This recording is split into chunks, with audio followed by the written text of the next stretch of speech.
So you start out with a malt cup, 2 scoops of custard. And then we're gonna do yellow cake batter. So you take the extract and you have to put 6 shakes. Then we're gonna add chocolate chips, a scoop of those. And then we're gonna add about 2 ounces of milk. After you're running it, you just kind of have to check the consistency just to make sure that it's nice and creamy but not too watery.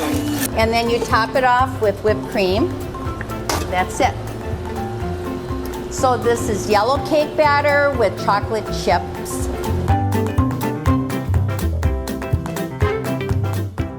You have to be careful with the amount of milk, or if you have like a strawberry shake, you use strawberry juice.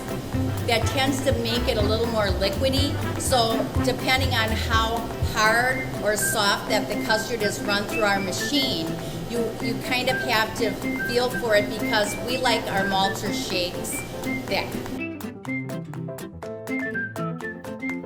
But see, your base is everything. If your base isn't good, nothing else is going to be good.